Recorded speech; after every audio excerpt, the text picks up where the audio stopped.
The air smelled of dust and iron as the train screeched to a halt at the station in Dry Creek, Colorado. Eleanor Gray, her gloved hands trembling around the edges of a worn leather satchel, stepped down onto the parched earth. The wind caught the hem of her traveling coat, lifting it slightly to reveal boots too new for this land. She blinked into the sunlight, her heart thudding like a bird against a window pane. In her pocket was a letter. 4 pages long, folded precisely, sealed with a smudge of wax. She'd read it enough times to know every word by heart. George Penner, rancher, widower, man of means and kind temperament. He had written with a confident hand, offering not just marriage but purpose, companionship, a home, the promise of starting anew under the wide-open skies. For a girl like Ellie, who had grown used to being overlooked in Boston drawing rooms and dismissed in curt whispers, it felt like salvation. She scanned the platform, where a few men in dust-covered hats milled about, and a woman with a basket of prairie roses called out names for prearranged deliveries. She stood straighter. George would be tall, with sun-darkened skin, hands rough from work. In her mind, he always tipped his hat with a smile that reached his eyes. "Miss Gray." The voice came from her left. She turned and saw a man approaching. He was tall, yes, and wore the fine boots of someone who had done well for himself. But his expression stopped her heart cold. "You're Eleanor Gray?" "Yes," she said, drawing herself up, fighting the nervous flutter in her stomach. "Ellie." He hesitated. His mouth tightened. He looked her up and down, his eyes flicking from the top of her hat to her 2 small shoes, pausing a beat too long on her stature. She was barely 5 feet tall. He didn't smile. "You didn't say in your letters, you were so—" He stopped short, but the word hung in the air like smoke. Ellie's face flushed. "So?" He glanced around, perhaps hoping no one was watching. "Small," he said finally, as if it hurt to admit. Her chest constricted, the air turning heavier.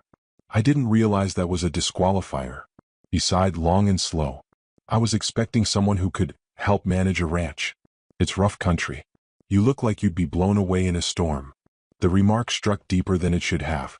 She felt it settle behind her ribs, that familiar sense of shrinking. Still she lifted her chin. "You wrote about needing a partner, not a hired hand. I wrote about needing someone who could carry their own weight. And you assumed I couldn't." George's gaze softened barely. "I assumed wrong."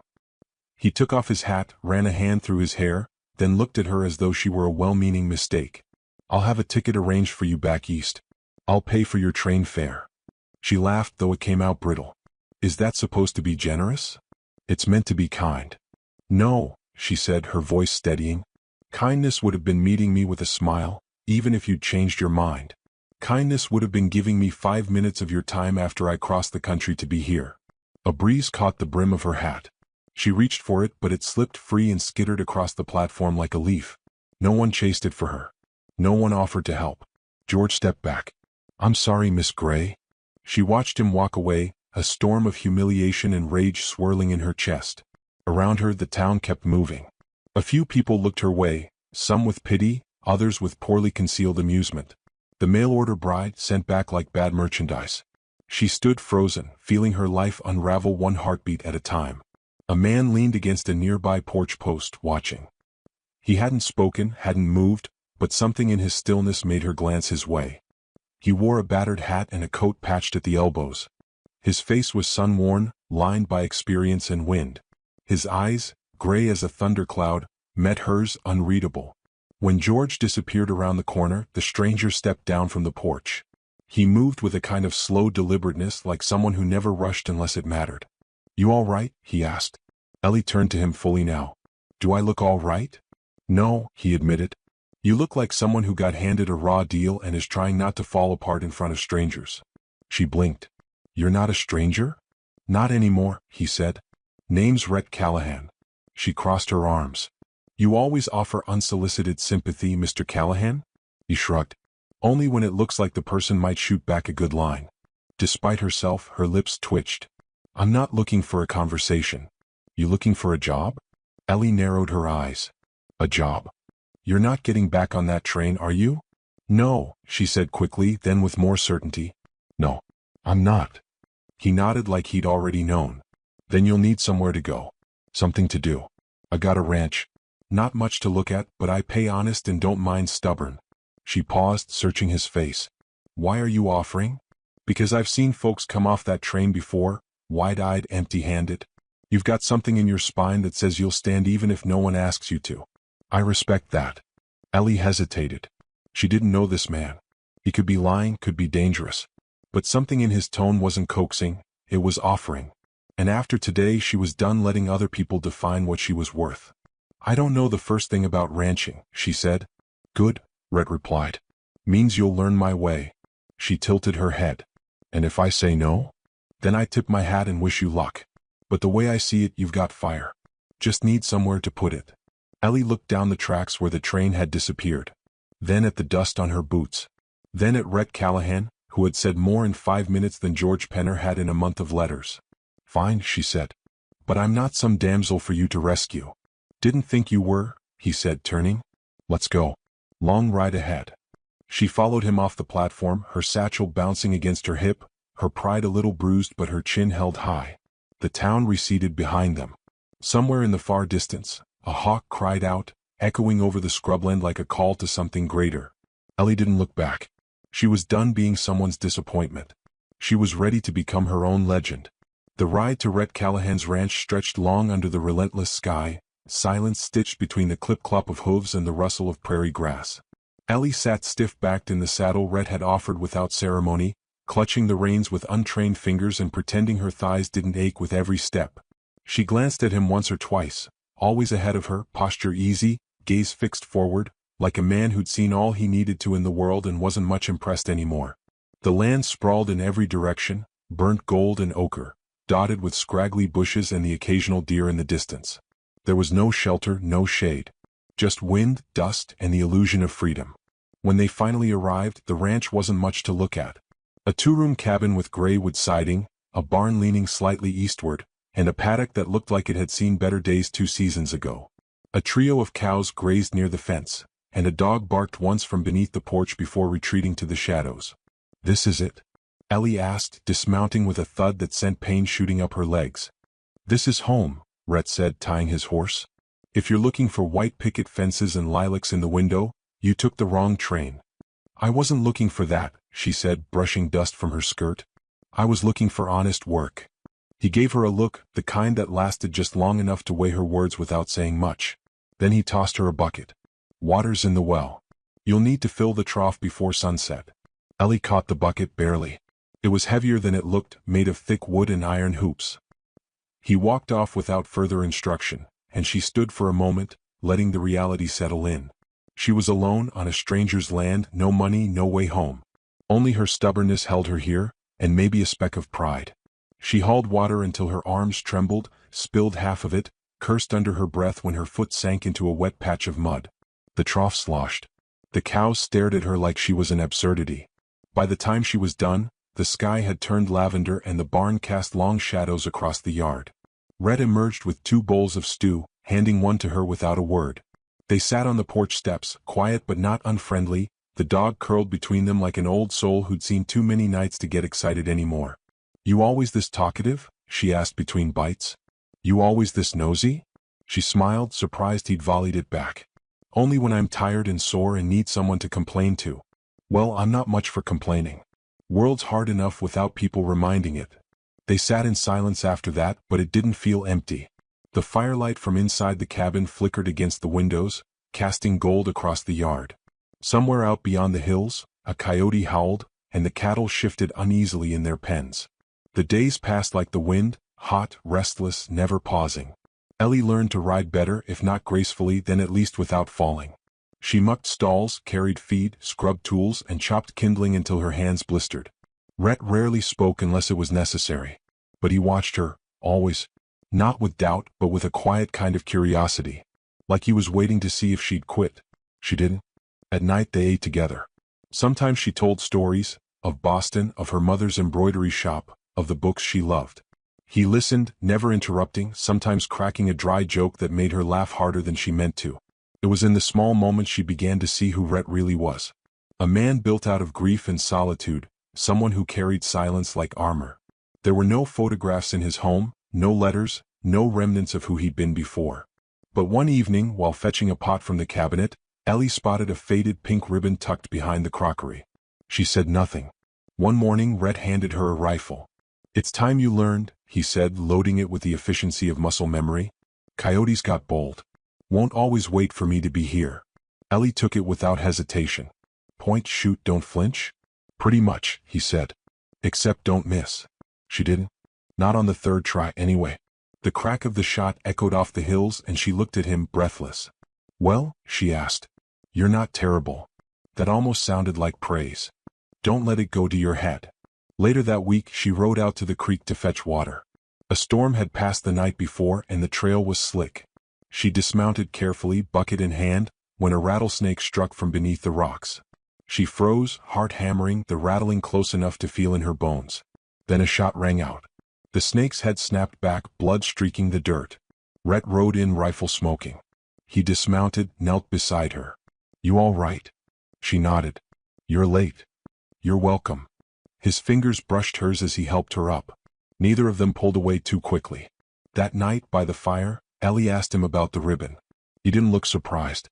Just stared into the flames. My wife's, he said. Mary. Died birthing our son. He didn't make it either. I'm sorry. He nodded. I buried them out near the West Ridge. Thought I'd stay here until the wind took the roof off. She didn't speak. There was nothing to say. Only that silence again, deep and knowing. She put another log on the fire. He poured her a second cup of coffee. They sat shoulder to shoulder in the glow, the dog between them, their shadows dancing against the walls. The next morning the cattle panicked.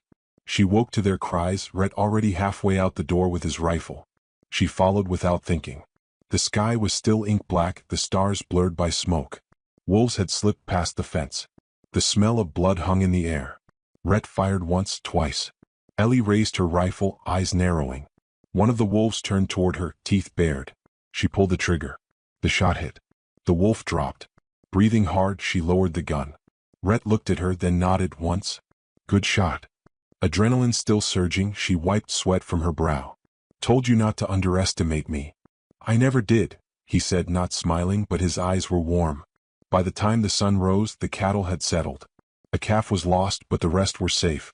Ellie knelt beside its limp body, hand pressed to its side. It had been young, too young to know what kind of world it had been born into. Rhett came over, crouched beside her. He didn't say anything. Just stood there, quiet as the dawn, letting her grief sit beside his. I used to think being small was a weakness, she said finally. But it's not, is it? No, he said. It's just a size. Nothing more. The fire that had once burned in her cheeks from shame now settled in her chest, steady and warm. She wasn't a burden or a disappointment or some leftover bride. She was here. She mattered. They returned to the porch at dusk, dirty and tired but whole. The firelight flickered once more against the windows. Ellie leaned back in the chair, a blanket draped over her legs. Rhett handed her a mug of coffee, then sat across from her, his gaze steady. You planning on staying? He asked. She looked out across the land where the stars had started to rise. That depends, she said. You still hiring? He gave a slow, rare smile. Only if the job comes with opinions, backtalk, and better aim than me. Guess I qualify then. They sat there a long time, until the fire burned low and the sky turned the color of indigo and secrets. The wind rustled the grass and the world felt both endless and intimate. For the first time since stepping off that train, Ellie didn't feel like she was in someone else's story. She felt like she was writing her own. The storm rolled in with a hiss, like the land itself had decided to whisper warnings through the tall grass. The skies turned bruised and heavy, the wind gathering in strange, circular gusts that sent chickens flapping and the barn door creaking ominously. Ellie stood in the paddock, one hand on the gate, the other shading her eyes as the first raindrops began to fall. Rhett's voice cut through the rising wind. Get the feet inside. This one's coming fast. She didn't argue. They moved with practiced urgency, hauling sacks of grain, tying down loose tarps, ushering the cows under the eaves. The dog barked, then yelped as thunder cracked overhead like a rifle shot. Rain came in sheets, soaking them to the bone in minutes. By the time they made it into the cabin, Ellie's hair was plastered to her face, her dress clinging in muddy folds. Rhett slammed the door shut and bolted it. They stood there, dripping, breath ragged, listening to the wind howl outside like a wounded animal. Ellie wrung out her sleeves, then laughed, sharp, breathless. You call this a spring drizzle? Rhett shook his head, water dripping from his brim. I call it a warning. The storm passed by morning, leaving behind a field strewn with broken branches and a fence that would need mending. But the air had changed, thicker, somehow charged. And by midweek so had the town. Word came through the blacksmith. George Penner was back. Ellie didn't react at first. She kept loading supplies into the wagon, moving with steady hands. Rhett watched her, silent. "You're not going to ask?" she said. "I don't need to." Still, the knowledge sat between them like kindling. She hadn't thought of George in weeks, hadn't said his name. But now, the past wore spurs and a smirk and had returned with intentions. By Friday, Penner was in the saloon, holding court like he hadn't once humiliated a woman in public. He was sharper now, leaner, more polished. He'd come into some money, folks said. Land up north, maybe some dealings back east. But he wasn't back to reminisce. He was back for property. Specifically Rhett's. The confrontation came faster than either of them expected. Rhett had ridden into town for salt and kerosene. Ellie had insisted on coming, part defiance, part curiosity. She wore her working clothes with pride, dirt under her nails and a revolver at her hip. They saw Penner the moment they stepped through the mercantile door. "Well," he said, voice oiled with sarcasm. "If it isn't the little lady with the big mouth." Ellie didn't blink. Still trying out insults instead of apologies? He turned to Rhett, lips twitching. "You're the one took her in, huh?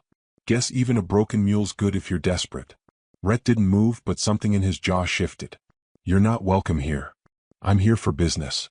You can do that elsewhere." Penner stepped closer. "I want your land, Callahan. I made you an offer through the clerk. Heard you're hurting." "You heard wrong. You can't run that place with a half-witted cowhand and a bride no one wanted." Ellie moved before Rhett could. She stepped forward, calm and deadly, until she was inches from George. "You think size is all that matters," she said, her voice low. "But you miss something. I've got grit in places you've never looked for it." Penner laughed. "Is that supposed to scare me?" "No," she said. "This is." She drew her revolver and cocked it, the click loud in the room. Not aimed at him, just resting at her side, steady. Her eyes didn't waver. George raised his hands mockingly. "Touchy." "You should leave," Rhett said, voice flat. Penner backed off, but his grin didn't falter. "You'll regret turning down my offer." As he left, the room held its breath. Rhett turned to Ellie. "You didn't have to do that." "Yes," she said, holstering the weapon. "I did." That night, the unease settled over the ranch like mist. Rhett double-checked the locks. Ellie watched the horizon from the porch, arms crossed. "He's not finished," she said. "No," Rhett agreed. "He isn't." 3 days later it came. A sound in the night, hooves too many to be casual. Shots. The crack of gunfire. Ellie shot upright in bed, grabbed her rifle. Rhett was already pulling on boots. They burst into the yard. Flames licked at the edge of the barn. Shadows moved, men masked, rifles gleaming in moonlight. Ellie didn't wait. She aimed and fired. A scream followed. Rhett shot next, dropping another. The air filled with chaos, smoke, gunpowder, the terrified bawling of cattle. Ellie ducked behind a trough, firing into the dark, heart pounding. One of the attackers came at her from the left. Close. Too close. She swung the butt of her rifle and cracked him in the jaw. He went down hard. Rhett shouted her name.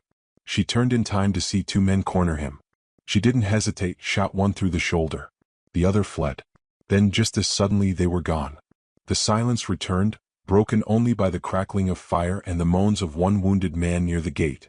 Ellie limped to Rhett's side, her leg cut, her hands shaking. "You all right?" she asked. He nodded. "You?" "I'm fine." Her voice was raw. Together they put out the fire. The barn was damaged but not lost. 1 cow dead. 1 man left behind, tied and groaning. When Rhett pulled the mask from his face, recognition passed between them. Hired gun. Worked for Penner once before. They locked him in the root cellar until the sheriff could come. At dawn, the horizon looked bruised again, but the storm had already passed. Rhett stood near the paddock, arms folded. Ellie joined him, silent. "Why didn't you tell me you'd been threatened?" she asked. "I didn't want you scared. You should have known better." He looked at her then, and in that look was more than apology. It was respect. "I didn't think you'd stay," he said. "I didn't think I'd want to." He stepped closer, something unreadable in his gaze. "You're not what I expected, Ellie Gray." She smiled. "Good." That night, after the sheriff took the prisoner and the embers had cooled, they sat by the fire again. The silence this time felt earned. "I used to think love was something quiet," Ellie said. "Letters. Promises. Polite words. And now I think it's action. Standing your ground. Shooting for someone who won't let you fall. Rhett didn't answer. He just reached for her hand. She didn't pull away. Outside, the cattle rustled in their pens, alive. Safe. The firelight danced, throwing shadows against the walls, and the ghost of George Penner faded into the dark. But the story wasn't finished yet. Not even close. The days that followed were filled with heat and labor and the clanging echo of hammers mending what fire had tried to take. Ellie worked beside Rhett, sleeves rolled to the elbows, nails between her teeth, arms aching from dawn to dusk. The scent of char and smoke still lingered in the wood, but so did something else. Resilience, defiance, a quiet refusal to let ruin settle where life still had claim. She repaired the barn's scorched beams as if rebuilding her own name with every strike of the hammer. No one in town called her the little bride anymore. They spoke her name differently now, careful, almost respectful. The girl who'd stood her ground. The girl who'd fired back. She didn't need their validation, but she felt its weight nonetheless. Rhett watched her more openly now, not with suspicion, but with something deeper, something unspoken. There were still few words between them during the long hours of work, but in the evenings the air changed. They lingered longer by the fire. His shoulder brushed hers when they sat, and neither of them moved away. One morning she found a parcel on the porch. Inside, chalk, small slates, and a stack of donated readers from the general store. No note, just Rhett's scrawl on the wrapping. Figured you might want to teach the ones who haven't learned to fight yet. It was more than a gesture. It was a door. She opened it. 2 weeks later, the children from neighboring ranches began arriving every other morning. Ellie set up benches under the cottonwood near the paddock, taught letters and sums to sunburned kids with calloused hands and keen eyes. She spoke firmly, praised often, and told stories between lessons that made them giggle and gasp. Word spread. So did something else.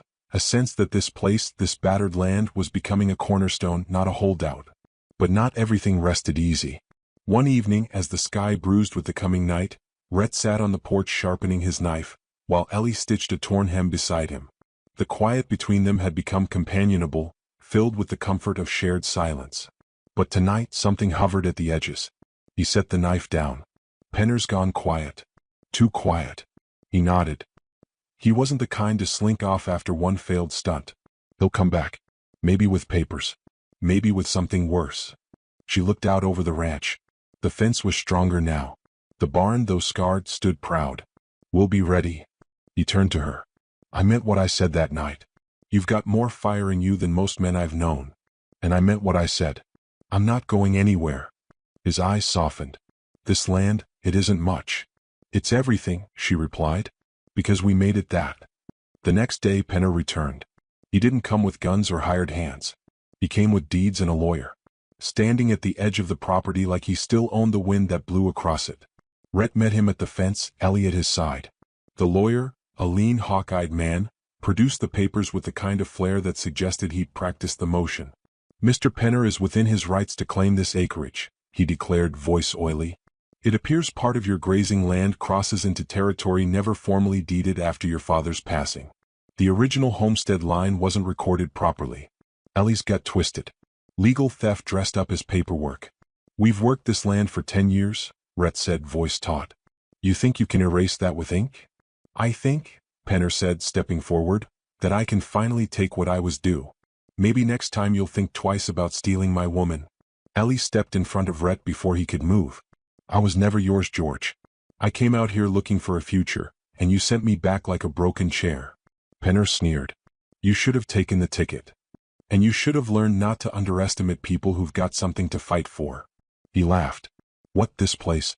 This pile of dirt and livestock? No, she said. This life. This choice. These people. Behind her, children began to gather near the fence. Locals had heard what was happening. A dozen faces, men, women, kids. The blacksmith stood with his arms crossed. The baker's wife held her infant. They didn't come with rifles. They came with presents. With witness. Penner faltered for the first time. This won't hold up, the lawyer muttered. The law's on our side. Ellie took a breath. So is the truth. This land was built on sweat. On blood. You can't buy that with a claim form. The sheriff arrived then, tipped his hat to Ellie, and took one look at the crowd. He didn't speak to Penner. He asked for the documents and began reading. Penner's lawyer hissed something about legal boundaries and technical jurisdiction. The sheriff frowned.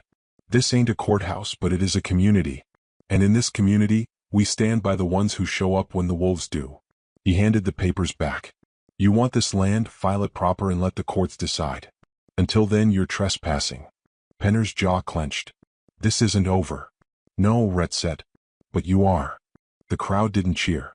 They didn't need to. Their silence was verdict enough. Penner turned, yanked his reins and rode off, dust curling behind him like a retreating storm. That night, Ellie sat beside Rhett as the fire cracked and popped between them. He handed her a tin mug of coffee, but his hands lingered on hers. You've changed everything, he said.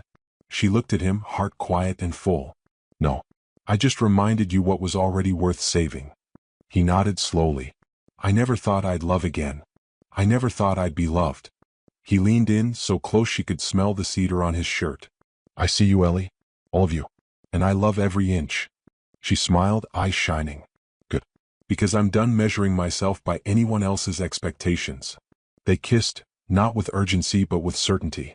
Like two people who'd earned every bit of this moment through fire, grit, and choice. In the distance, coyotes howled. Morning came soft and gold.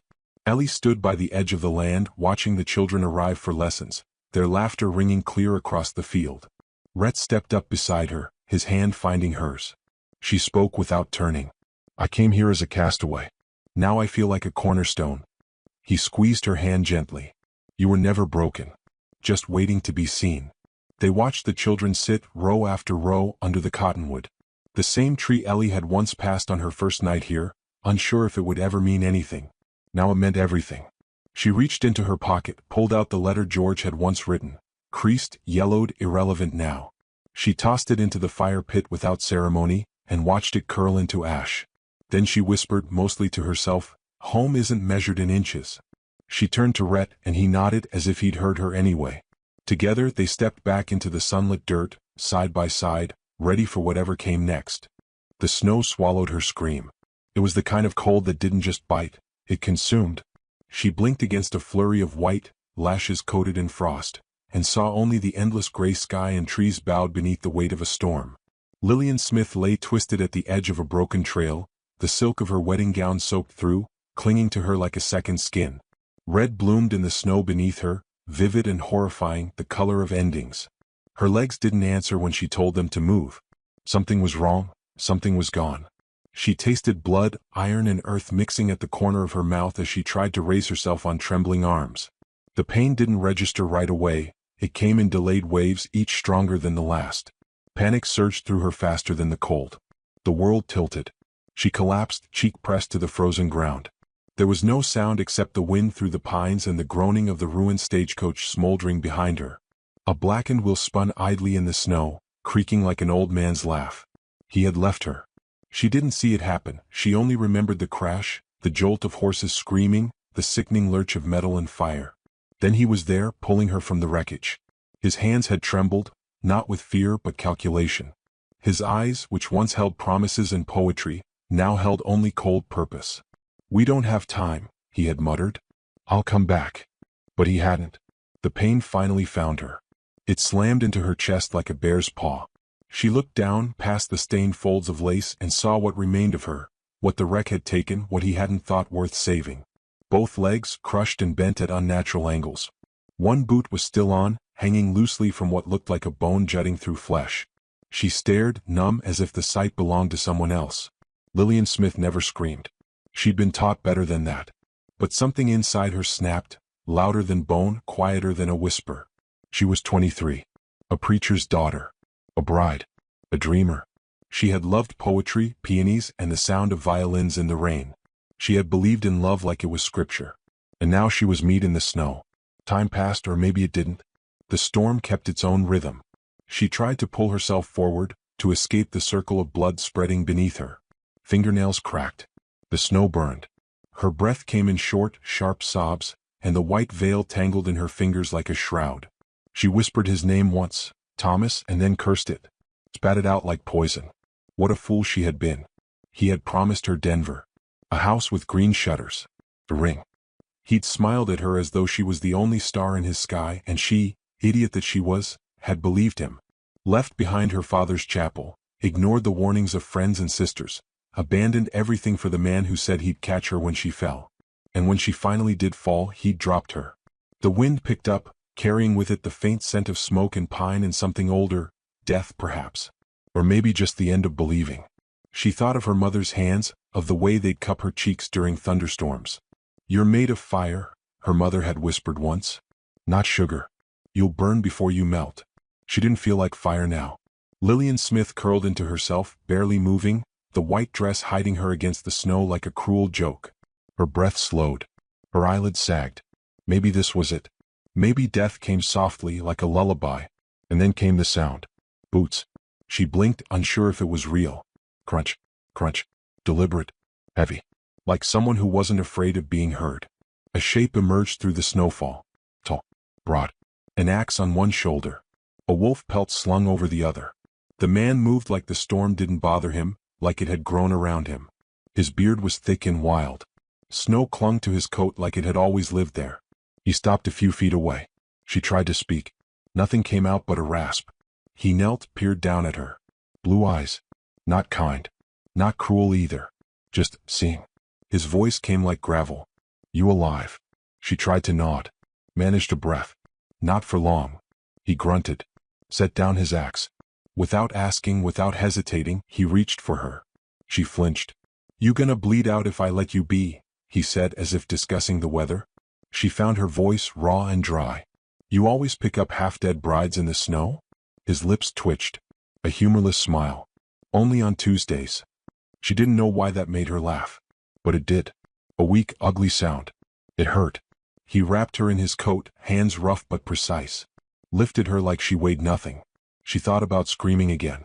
She didn't. He turned back the way he came, leaving two sets of prints in the snow.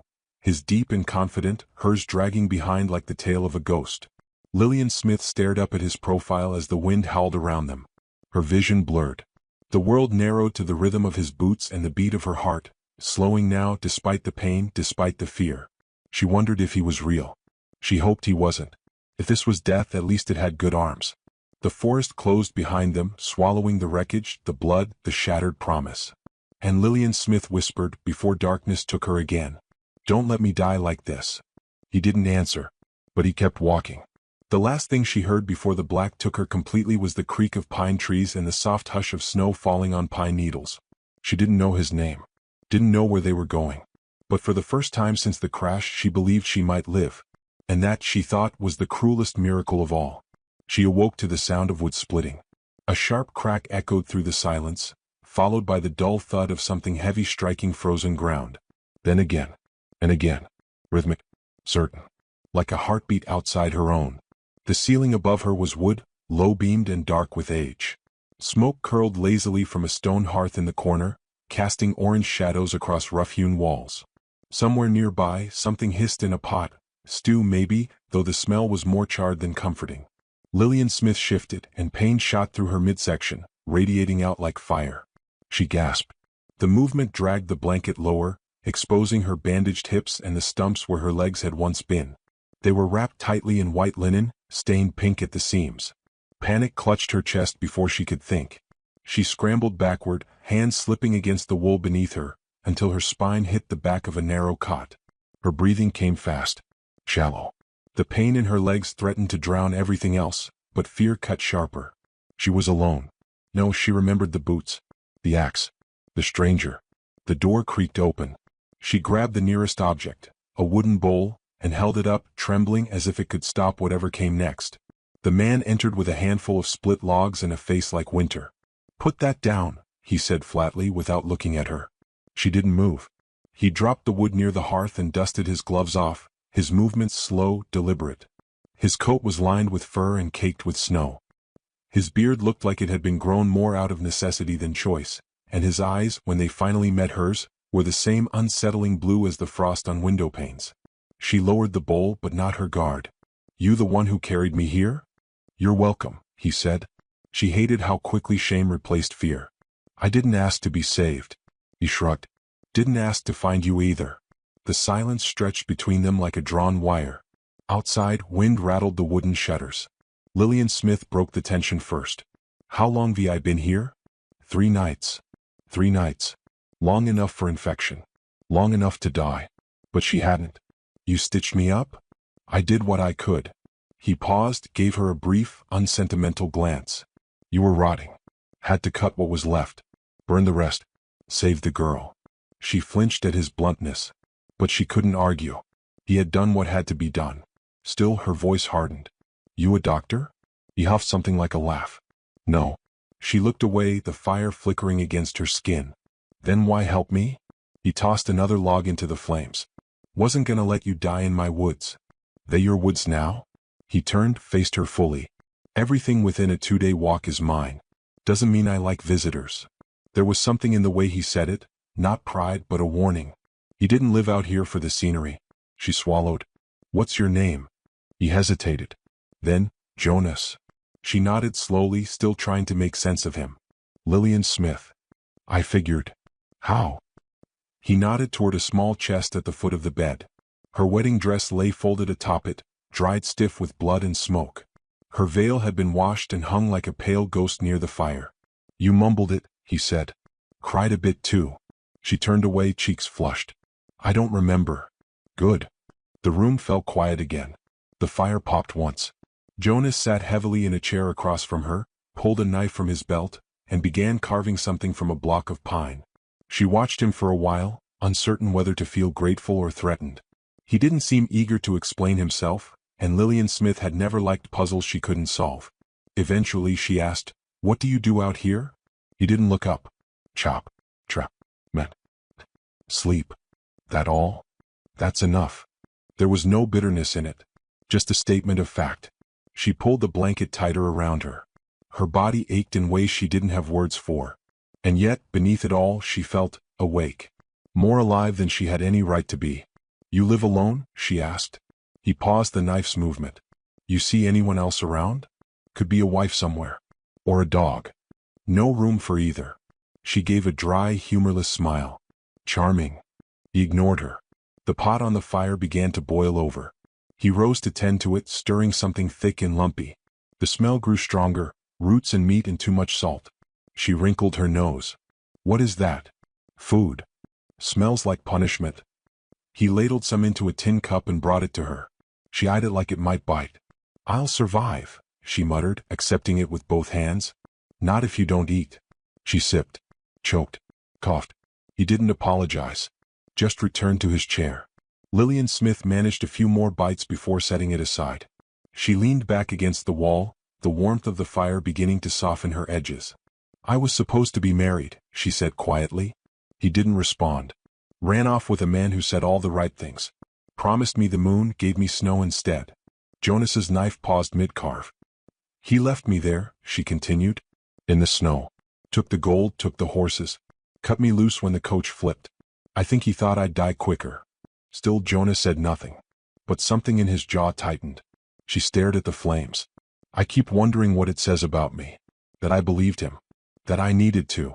You were raised soft, he said after a long moment. A soft thing in a hard world gets cut easy. She looked at him. And you? Were you born hard? No. Just learn not to bleed. That answer hung in the air like smoke.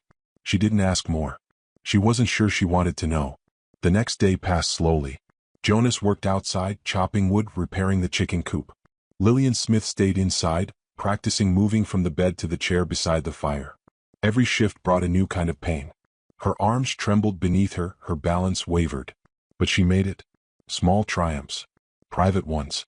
That night, he came in to find her sitting up, carving a piece of bark with a small knife he'd left on the table. He raised an eyebrow. You planning to whittle me in my sleep? Thinking of carving you with better stew, she said dryly. Pause. Then, to her surprise, a quiet snort. It wasn't quite a laugh, but it was close. Over the next few days, something changed.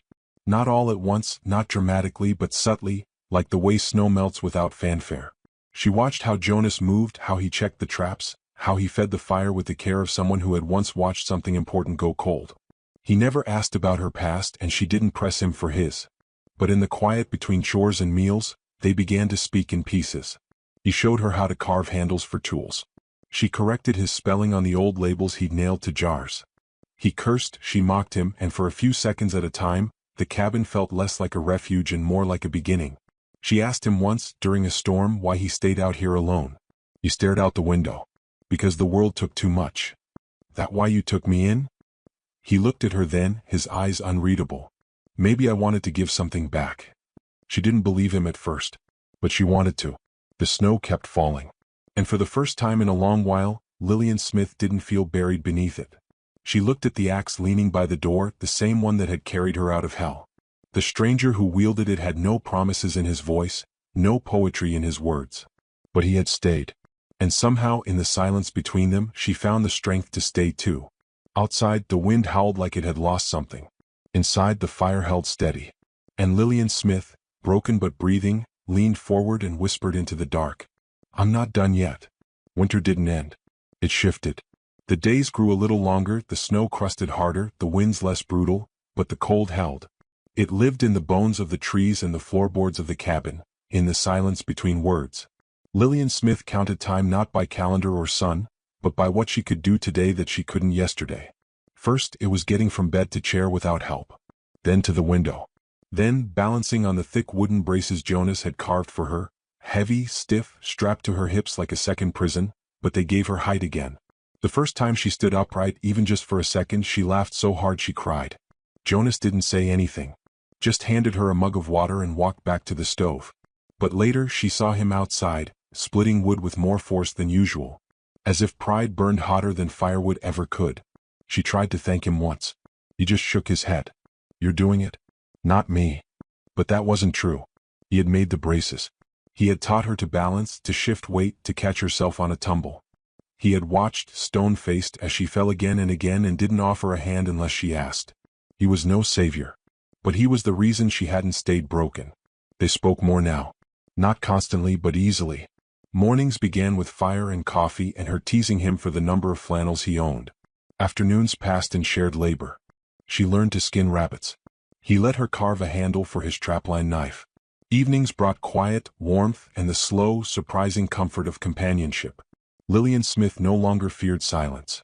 She filled it with stories, half-true tales from her old life in Missouri, exaggerated accounts of her sisters, her father's terrible sermons, the time she tried to shoot a suitor in the foot for calling her delicate.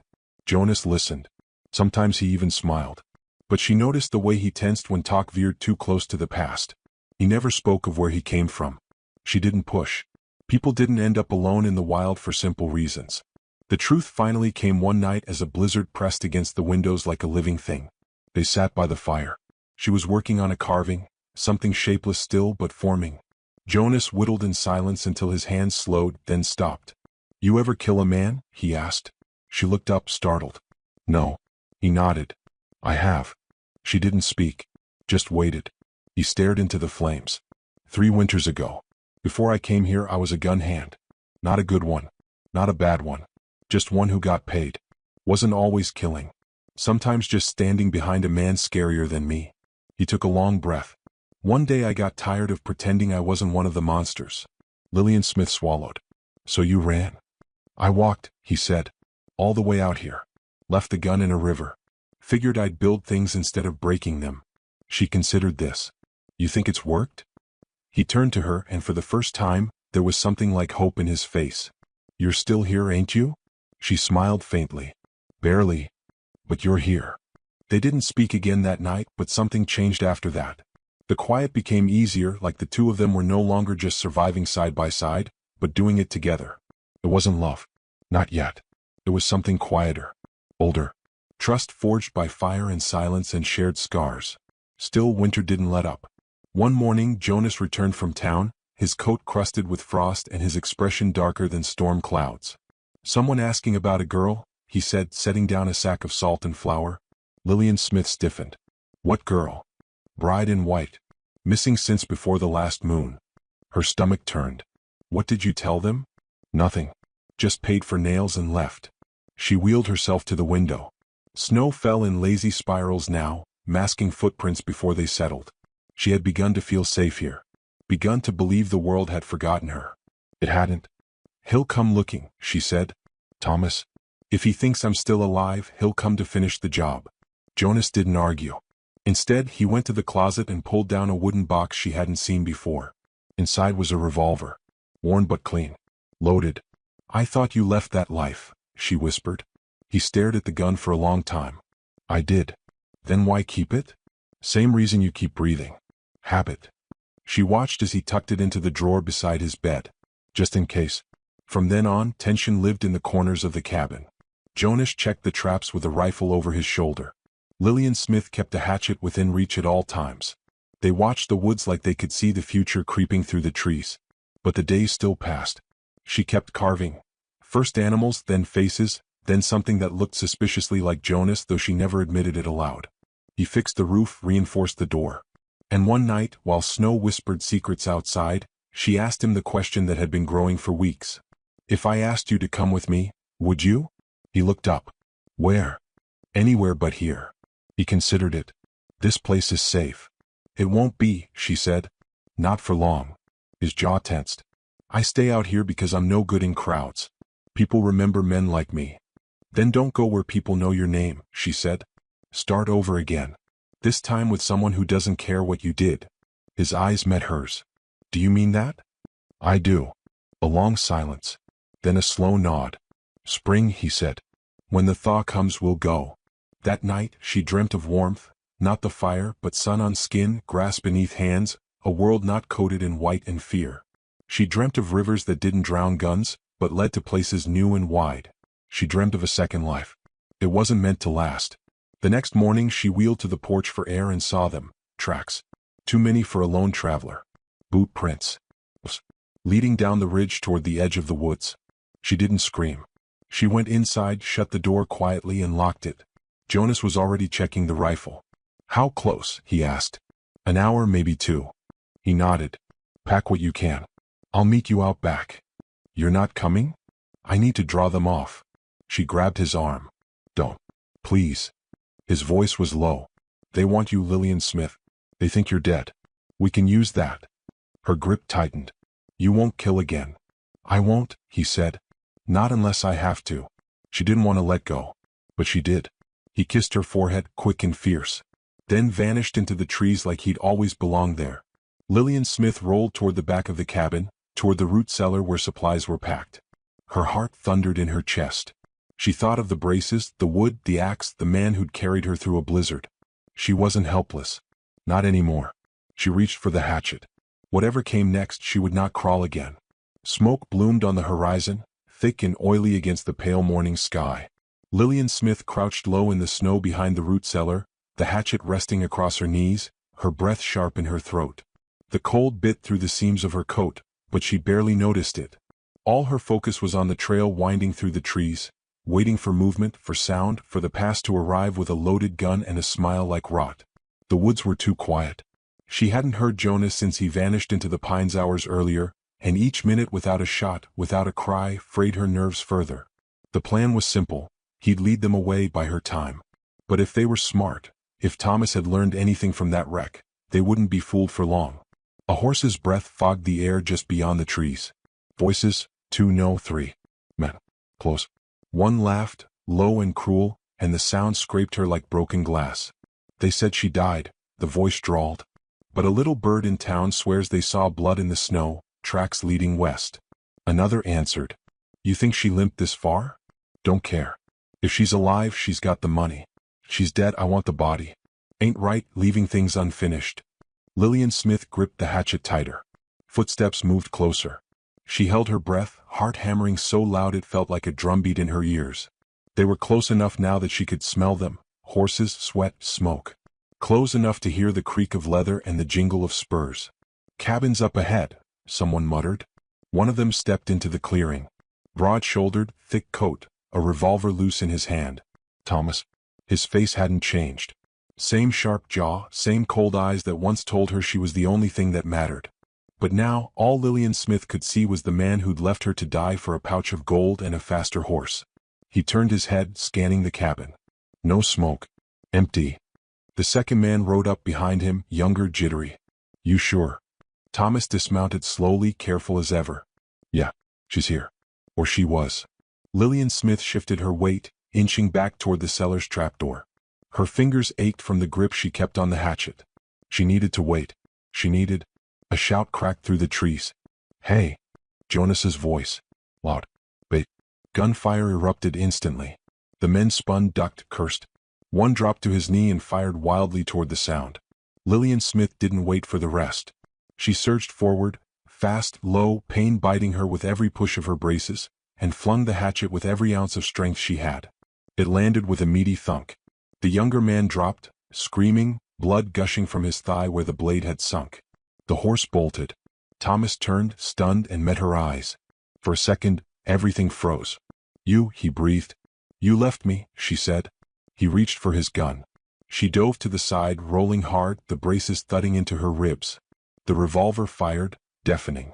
A shot whizzed past her head and exploded bark from a nearby tree.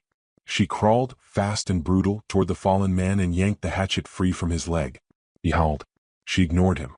Thomas stalked forward, firing again. The round struck the dirt just inches from her shoulder. "Should have stayed dead, Lillian Smith," he shouted. Another shot rang out, but this one wasn't his. Thomas's body jerked sideways, then collapsed in a heap, face down in the snow. Jonas stepped into view, rifle still raised, breath steaming in the air. His coat was torn at the shoulder, blood blooming dark across the fabric. But his aim had never faltered. The last man, the third, turned and fled into the trees. Jonas didn't fire again. The clearing held its breath. Lillian Smith pushed herself upright, panting. Her legs throbbed with ghost pain, every muscle trembling, but she didn't fall. Thomas lay 10 feet away. Snow soaking red beneath him. She limped forward. Stood over him. For a long moment she didn't move. Just stared at the man who had once whispered forever and then left her to rot like spoiled meat. "I loved you," she said low and quiet. The wind answered for him, dry and empty. She dropped the hatchet beside his body. When she turned, Jonas was watching her, not with pride, not with pity, but something gentler. Understanding. "You all right?" he asked. "No," she said. "But I will be." He came to her, cautious with his wounded arm, and she leaned against him without asking. They stood that way for a while, in silence, as the snow fell gently over the ruins of what had been. Back at the cabin, she stitched his shoulder with shaking fingers while he grunted through gritted teeth. The fire crackled nearby, steady as always. Familiar. Alive. He didn't speak as she worked, didn't flinch either. When it was done, he looked at her the same way he had that first night in the blizzard. Quiet, deliberate, as if she were something strange and fierce and real. "Come spring," he said, voice hoarse, "we're gone." She nodded. "I know." She didn't ask where. It didn't matter. The world was wide and she had already died once. What came next wasn't about escape anymore. It was about choosing. That night they burned the bodies. Not for justice. Not for vengeance. Just so they wouldn't have to look back. The flames rose high into the sky, dancing with the wind, taking the past with them. Lillian Smith watched until nothing was left but embers. Then she turned away and never looked back. Inside the cabin was warm. Quiet. The carved animals she'd made lined the mantel now, rough and proud. Among them stood one new piece, small, shaped like a bride in a veil, her legs missing but her chin lifted. Jonas sat at the table, sharpening the hatchet. Lillian Smith joined him, hands steady. "You regret it?" she asked. He didn't look up. "Which part?" "All of it." He paused, then shook his head. "No. Not the part that matters." She smiled, slow and tired. "Good." Later, as the fire dimmed and the shadows stretched, she lay awake and thought about what it meant to survive. Not just to keep breathing, but to burn hotter than what tried to kill you. She had been a bride, a victim, a woman without a future. Now she was something else. She had stood in the snow and carved a life out of death. And when spring came, she would leave the mountains behind, not as a broken thing, not as a runaway, but as a woman who had buried the past with her own hands. The wind rattled the shutters, but inside, all was still. Lillian Smith closed her eyes and let the fire's warmth carry her into sleep, knowing for the first time in her life, she would wake as someone new. The sun hung low over Calico Ridge, bleeding gold into the dust. It wasn't even noon, but the heat beat down like it had a grudge. In the town square, where horses dozed with reins tied lazy to posts and the saloon buzzed with flies and whiskey breath, a girl sat shackled in the back of a supply wagon. She was small, barely a slip of a thing, but her eyes didn't flinch. They stared straight ahead, hollow and sharp, like someone watching a fire burn down a house they used to call home. Her name was Della Moore May Colton, and she had just turned 19. Men passed her by without much thought. One or two gave her a longer glance. Those were the kind that made her stomach twist. She'd learned not to show fear. Not in this place. Not anywhere. Her wrists stung from the iron cuffs. Her lips were cracked, but she didn't ask for water. That morning, her father had handed her over to the sheriff with a drunken grin and a folded paper contract. Bought and paid. "She's a burden I can't carry no more," he'd said, then stumbled off toward the saloon. That was the last she'd seen of him. Now she waited. A pair of spurs clinked against the wooden boards of the general store porch. A big man stepped down, wide-set with a gut like a sack of flour and a mouth chewed tight around a cigar. His boots were black, dustless. His eyes settled on her like a butcher picking through livestock. He walked slow, deliberate, and the sheriff rose to meet him. "That her?" the man asked, voice like gravel dragged in a sack. The sheriff nodded. "Farmer out in Horseshoe Canyon. Goes by Amos Weller." Amos Weller tilted his head. "She got all her teeth? She ain't livestock." "Didn't ask for your sermon, Sheriff." Weller moved toward the wagon. Delamore didn't flinch. Not even when he reached out, hooked a thumb beneath her chin, and lifted her face to see better. "You listen well?" he asked. She stared. "Can work." Still no answer. "Good. I don't like talkers." He slapped a small leather pouch into the sheriff's hand. Coins clinked together. "This ends your part," Weller said, and then he was lifting her down with a grip like iron. She staggered when her boots hit the ground. Her legs were sore from hours in the wagon, but she didn't let it show. A man's hand on her shoulder, she shook it off. Weller chuckled once. "Feisty." The sheriff looked away. A few townsfolk did too. It was easier that way. The wagon Weller brought was older, wheels notched from rocky travel, pulled by a mule that looked half dead. Delamore sat in the back, silent. The chains were gone, but not far. Weller kept them curled near his rifle. They rode for hours. The land opened up into hard, sunburned hills. No shade. No water. Just scrub brush, cactus, and heat that wrapped around you like a snake. At some point the mule slowed. They'd reached the homestead. It wasn't much. 2 sagging sheds, a battered windmill, and a cabin with one shutter hanging loose. The air smelled like old wood, dried manure, and loneliness. Delamore stepped down without being told. Her boots crunched against the dust. Weller motioned. "Inside." She walked in. The door creaked. The interior was darker than she expected. One narrow bed. A table. A stove that looked like it hadn't worked in months. He followed her in, dropped a sack of grain on the floor, and sat in the only chair. "There's rules here," he said. "Sunrise you get up. You feed the stock. You clean the dishes even if I don't eat. You don't speak unless I say so. You don't go near the ridge. You don't go near the cellar. You don't leave. Ever." She met his eyes. "What happens if I do?" He didn't answer. Just looked her over like he was appraising a fence post for rot. Then he stood. "You'll sleep here." He motioned to a straw mat in the corner. "That bed's mine." Delamore said nothing. He left, closing the door behind him with a slam. She sat in the dimness. The silence wasn't peaceful. It was heavy. Her hands were red from the cuffs. Her back ached from the ride. But her eyes were dry. She hadn't cried. Not when her mother died. Not when her father traded her. Not now. As night fell, she began to explore the room. Quiet. Cautious. Her hands brushed the underside of the table, checked behind the stove. Nothing. But near the back wall, behind a crate of rusted tools, the floorboards gave a little when she stepped. She got down on her knees and pried gently. One board lifted. Beneath, in the dirt, was a small tin box crusted with age. She opened it. Inside, a scrap of lace, 2 coins, and a small brass key.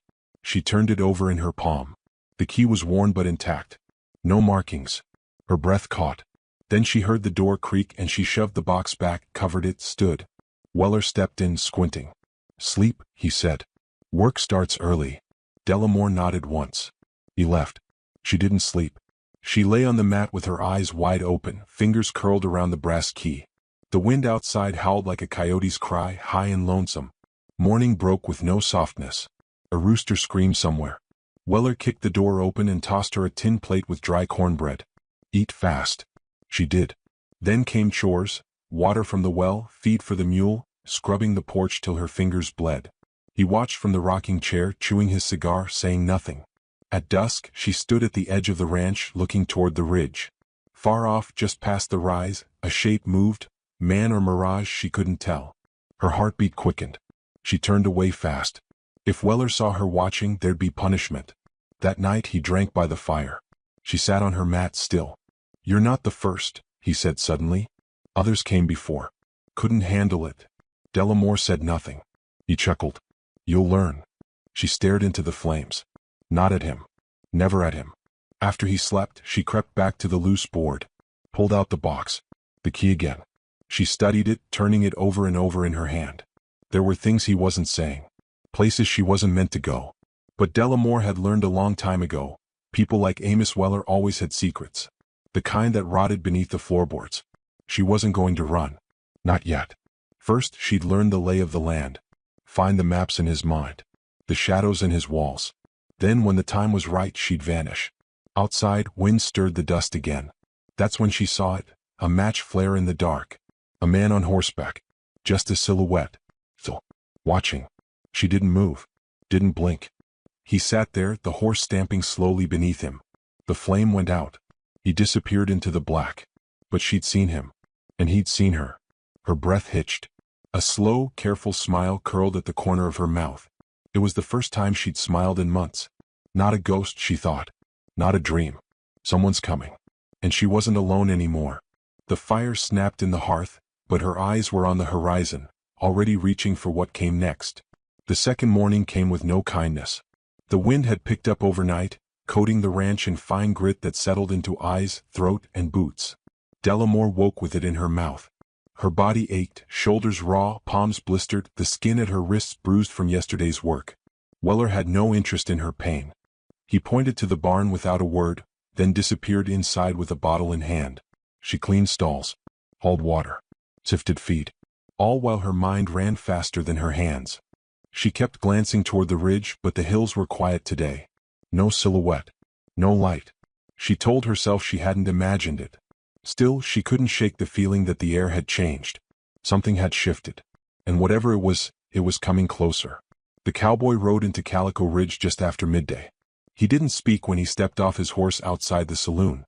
Didn't look around or tip his hat. Just tethered the reins to the post and walked in like he'd done it 1,000 times. Dust coated his coat and boots. His face was leathered from sun, clean-shaven, mouth set hard beneath sharp cheekbones. No one recognized him. That alone made the regulars hush. Inside, the piano stopped mid-note. He ordered no drink. Said no name. Just approached the bar and laid down a coin. "Looking for a man?" he said. His voice was quiet but carried. "Amos Weller." The bartender froze mid-wipe. "Ain't seen him in town lately. Lives out in Horseshoe Canyon. Off the ridge." The cowboy nodded once. "No thanks. No questions." "Don't go poking near Weller's place," a man near the window muttered. "Ain't safe." The cowboy turned his head slightly. "I didn't ask for advice." A long silence followed. Then the man looked down at his drink and said nothing more. The cowboy left without another word, the saloon doors flapping behind him like wings in the heat. No one followed. That evening, Delamore found a note under her dinner plate. It was written in thin, quick letters on torn paper. "Do not fear the coyote." Her fingers froze. She slipped the paper into her apron pocket before Weller noticed. Her heart raced as she washed the dishes, her mind spinning. Who had left it? Oh, when? She didn't know what it meant, but she clung to it like a lifeline. The thought that someone out there might be watching, might care enough to leave her a message, it cracked something open inside her. Something buried deep. That night, as Weller drank by the fire, she sat on her mat and traced the words with her finger beneath the fabric. She waited until his breathing turned heavy with drink. Then she crept to the door and opened it just a crack. Nothing but darkness and wind. Still, she whispered into the night, "Come back." The next day brought a storm. Not from the sky. No rain fell in Horseshoe Canyon. But Weller had found the note. She knew the moment she walked into the house after morning chores. He stood by the table, the torn paper between his fingers, his face unreadable. "Where'd you get this?" Delamore didn't answer. He crossed the room in 3 steps and slapped her. Not hard enough to break skin, but enough to snap her head sideways. She didn't cry out. That too she had learned. "Someone's been on this land," he growled. "You talked to him?" She shook her head. He didn't believe her. She spent the next 6 hours locked in the barn, no water, no food. The sun made the boards steam. The air inside turned thick and sour. She slumped against a post, sweat dripping from her temple, but she stayed alert. Eyes open. Watching. She noticed it then, scratches on the beam beside her. Names carved in desperate hands. Eliza. Sarah.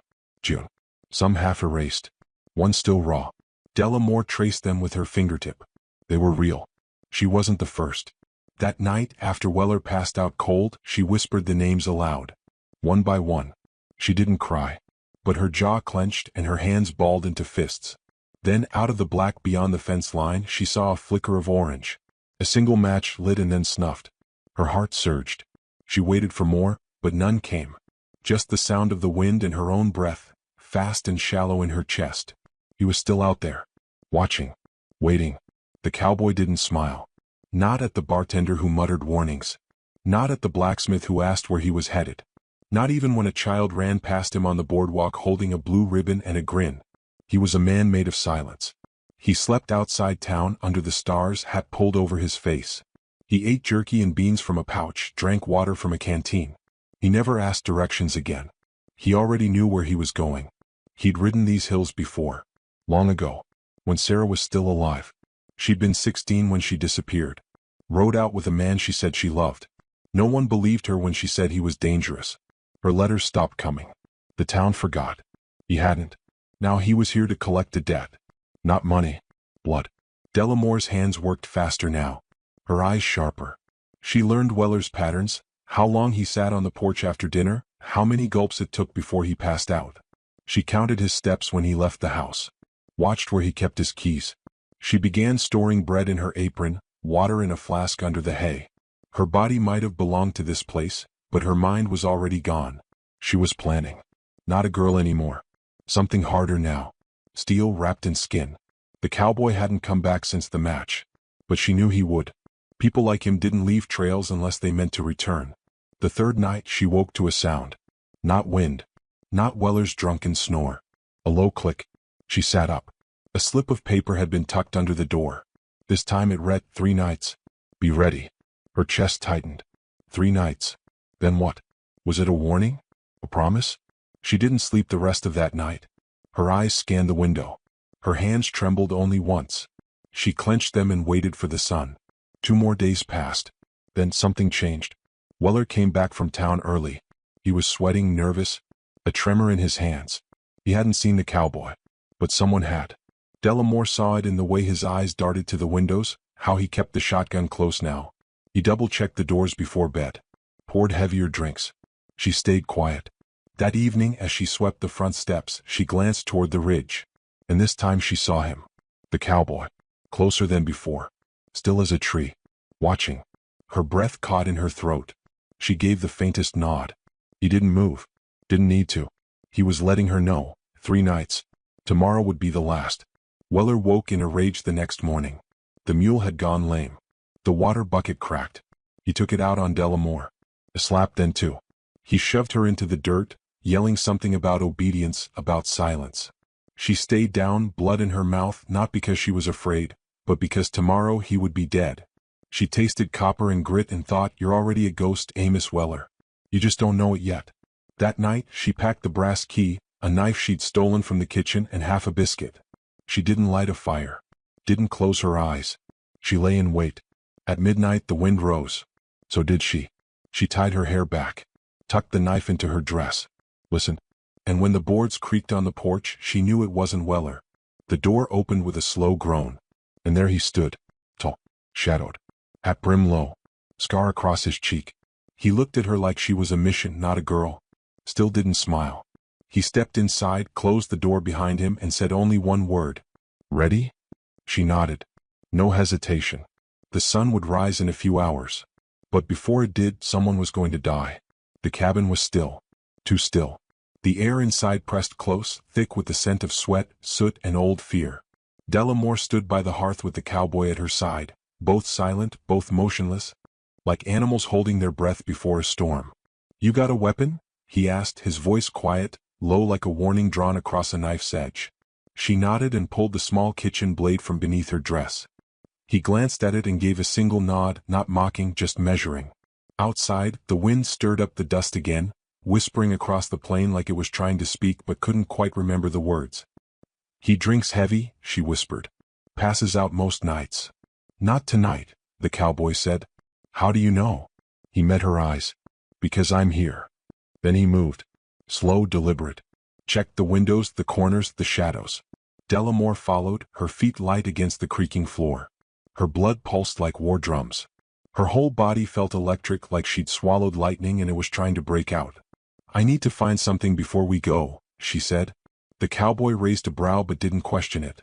She crossed the room, knelt beside the back wall, and pried up the loose floorboard. The tin box was still there, untouched. She opened it fast, pulled out the lace, the coins, the key. What is that? He asked. Evidence. Maybe. She didn't bother explaining further.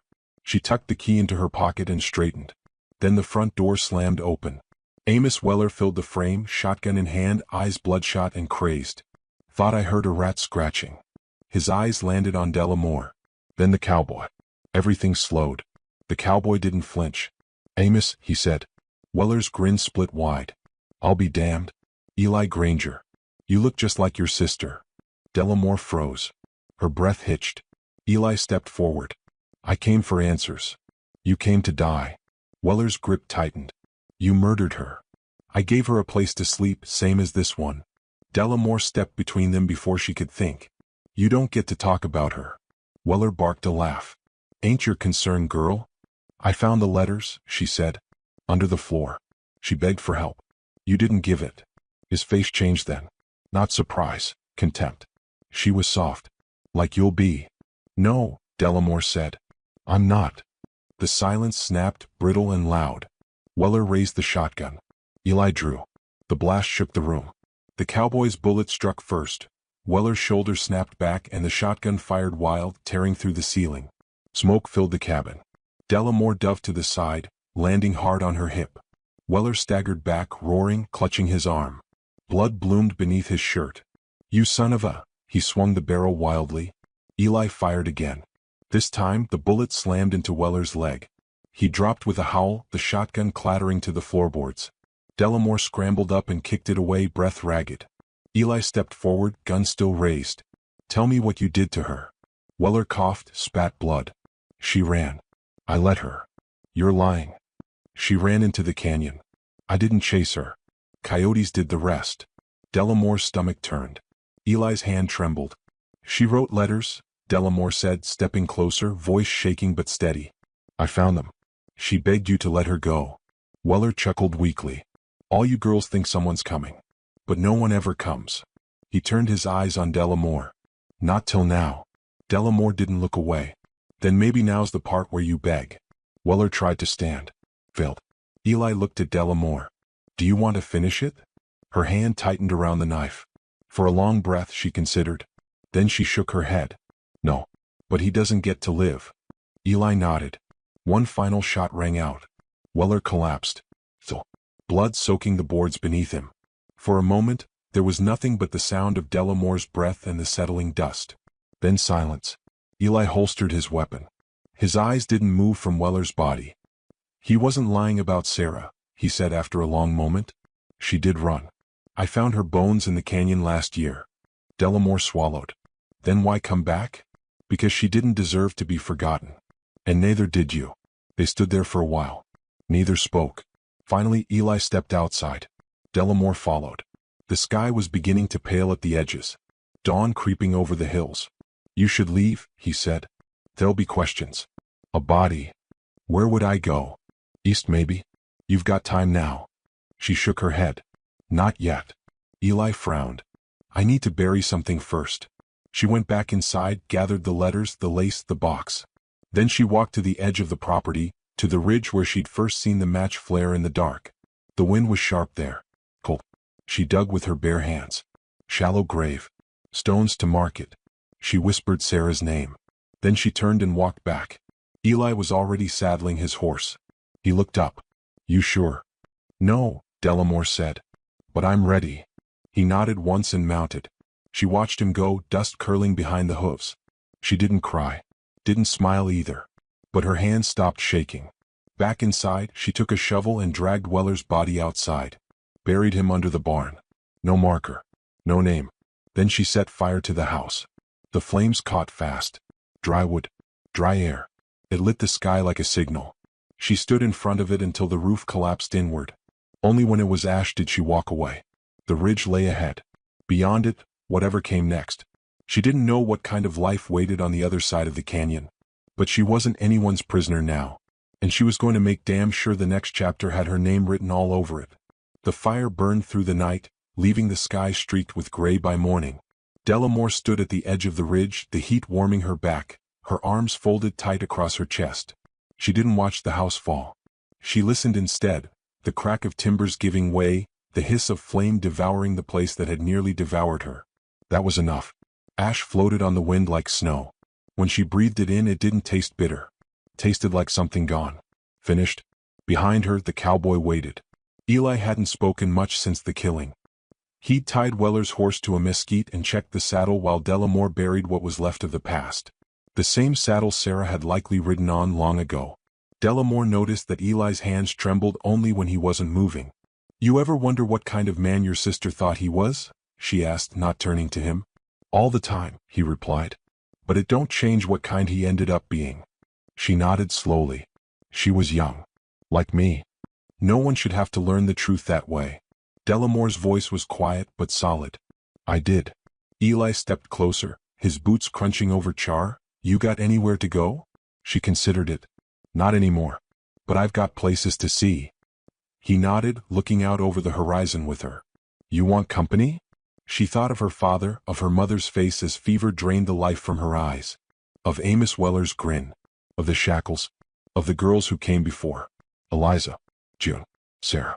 She looked at Eli and for the first time, saw more than just the man who came for vengeance. He was wounded in his own way, quiet as the hills but heavy with ghosts. Not just his sister's. His own too. "Just for a while," she said. They rode out by noon. The trail east dipped into canyons lined with shale and scrub, every shadow holding heat and hidden eyes. Delamore took to the saddle like she'd been born on one.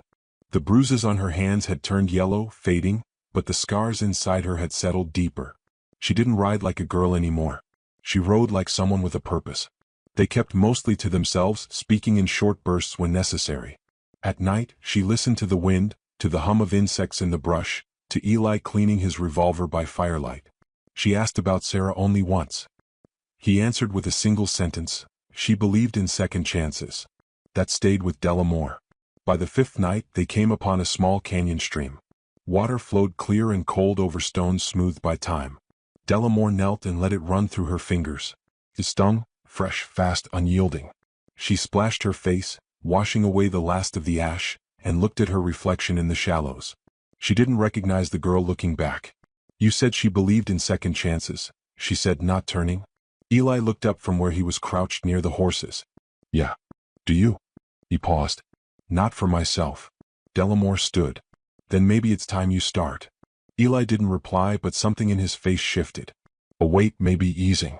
They stayed the night there, sharing dried meat and silence. In the morning, Delamore woke to find a note beside her bedroll. "You're stronger than you know. Don't let the world make you forget that." He was gone.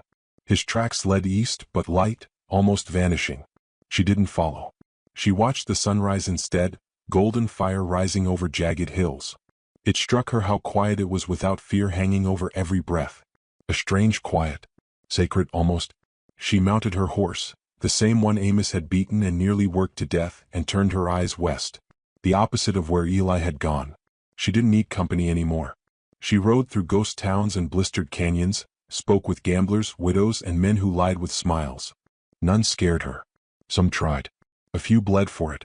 At a crossroads town called Dustwell, she traded the brass key for a revolver. The shopkeeper didn't ask why she wanted it. Just polished the handle and said, "You look like you already know how to use it." She did.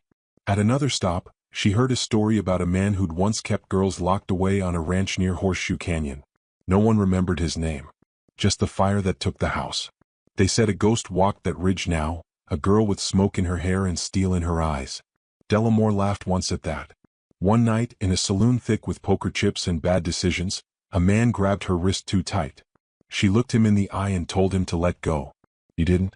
He did when she pulled her revolver and set the barrel against his temple. "I said no," she told him. "That means don't ask again." The saloon went dead quiet. The man stepped back, pale and shaking. No one touched her after that. She didn't stay long anywhere. Just enough to eat, rest, and ride again. The world was wide and she meant to see every corner of it. But there was one more thing she had to do. Weeks passed before she found the canyon. It wasn't marked on any map. It didn't need to be. She knew it in her bones. A shallow ravine, bones buried beneath windswept stone, marked only by a single rusted necklace and a patch of wildflowers that had no right blooming in such a cruel place. Delamore dismounted. Took off her gloves. She placed the lace scrap beside the necklace. Said nothing. She didn't need to. She stayed until sunset, eyes dry, heart heavy but full. When the sky turned copper and the coyotes howled, she stood. "You're not forgotten," she whispered. She looked once over her shoulder, then walked away. No ghosts followed. Delamore rode out of that canyon and never looked back. But every so often, when the wind changed direction or the sun burned too hot, she'd close her eyes and remember. Not just the pain, not just the fear, but the moment she chose to fight, to live, to become someone else entirely, someone free. She never did find the edge of the world, but she got close. And when people asked where she came from, she just smiled and said, "Nowhere you'd want to visit." The fire that had burned her once, it forged her too. And in every town she passed through, folks whispered about a girl who rode alone, carried justice in her eyes, and never looked over her shoulder. Because she didn't need to. She had already survived the worst of men, and become her own legend in the dust.